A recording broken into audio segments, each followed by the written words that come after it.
আর কয়েক বছরের মধ্যেই মানুষ মাটির উপরে নয়, মাটির তলায় বসবাস করতে শুরু করবে। এই ছবিটা ভালো করে দেখলেই বুঝতে পারবেন, মাটির নিচে যেন উল্টানো বিল্ডিং। আগে হ্যাঁ, ইতিমধ্যে একটি কনস্ট্রাকশন কোম্পানির ক্রিয়েটিভ ফাউন্ডার ইস্তেবান সুয়ারেজ এমনই একটি ডিজাইন বানিয়ে ফেলেছেন। এগুলো হলো আর্থ স্ক্র্যাপার্স। তবে মাটির তলায় এই শহর গড়ে ওঠার ব্যাপারটা কল্পবিজ্ঞানের মতো মনে হলেও আজ থেকে কয়েক হাজার বছর আগে কিন্তু মানুষ মাটির তলায় একটা আস্ত শহর বানিয়ে ফেলেছিল। সেই শহরের নাম দেরাইনকিউ। শুনে চমকে উঠলেন? ভাবছেন নিশ্চয়ই কি এই আর্থ স্ক্র্যাপার্স আর দেরাইনকিউ শহরের ঘটনাটাই বা কি। আসুন আজকের এই ভিডিওর মাধ্যমে পুরো ব্যাপারটা বিস্তারে বলি। প্যারিস পৃথিবীর অন্যতম সুন্দর শহর হলো ফ্রান্সের রাজধানী প্যারিস। তবে প্যারিস শহরে বেশিরভাগ ফ্ল্যাটই ফাঁকা, কারণ এখানে থাকার মতো তেমন লোকজন নেই। এবার আপনি ভাবছেন, থাকারই যদি লোক না থাকে তাহলে বাড়িগুলো তৈরি হলো কি করে? এখানেই লুকিয়ে আছে আমাদের আজকের এই গল্পটা। এটা শুধু প্যারিসের নয়, পৃথিবীর সমস্ত উন্নত এবং মেট্রোপলিটন শহরগুলোর অবস্থা অনেকটা এইরকমই। প্যারিসের বেশিরভাগ বাড়ি বানানো হয়েছিল অনেক বছর আগে। তখন সেখানকার জমির দাম কম না হলেও বড়লোক এবং উচ্চ মধ্যবিত্তের সাধ্যের মধ্যে ছিল। তারা সেই সময় বাড়ি বা ফ্ল্যাট কিনেছিলেন। এবার বর্তমান প্যারিসে 1 বর্গফুট জায়গার দাম 1 লক্ষ টাকা। অর্থাৎ প্যারিসে 1000 স্কোয়ার ফিটের একটা জমি কিনতে হলে খরচ করতে হবে 10 কোটি টাকা। সাধারণ মানুষের পক্ষে বর্তমানে এত টাকা দিয়ে একটা বাড়ি বা ফ্ল্যাট কেনার সামর্থ্য নেই।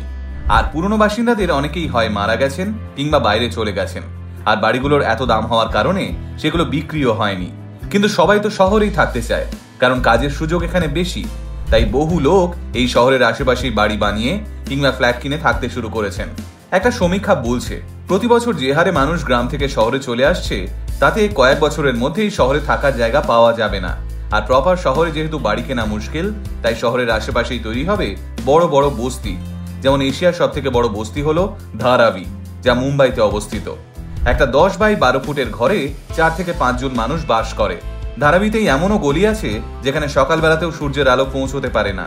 তবুও শহরের প্রতি মানুষের আকর্ষণ দিন দিন বেড়েই চলেছে। কিন্তু এর থেকে মুক্তির উপায় কি? মুক্তির উপায় হলো আর্থ স্ক্র্যাপার্স। স্কাই স্ক্র্যাপার্স এর মানে আকাশচুম্বী অট্টালিকা হলে আর্থ স্ক্র্যাপারের অর্থ হলো মাটির তলায় বিল্ডিং বানানো। একটা নতুন কনস্ট্রাকশন কোম্পানির ক্রিয়েটিভ ডিরেক্টরের মাথায় এই আইডিয়াটি প্রথম আসে। সেই কনস্ট্রাকশন কোম্পানির নাম BNKR আর্কিটেকচুয়ারা, আর ক্রিয়েটিভ ডিরেক্টর হলেন ইস্তেবান সুয়ারেজ। তবে এই আইডিয়াটা তারই আবিষ্কার এমনটা কিন্তু নয়।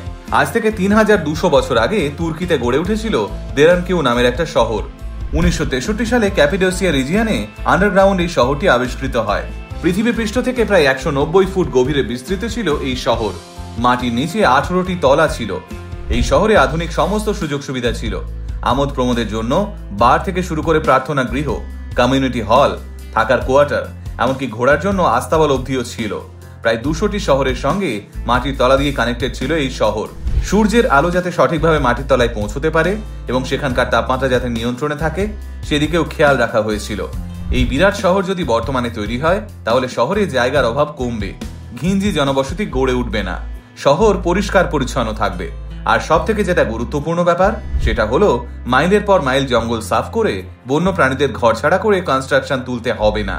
প্রকৃতি এবং বিজ্ঞান যদি হাত ধরাধরি করে চলে, তাহলে এমন বহু আশ্চর্যজনক আবিষ্কার হতে পারে যা ভবিষ্যতে মানব সভ্যতাকে আরো উন্নতির শিখরে পৌঁছে দেবে।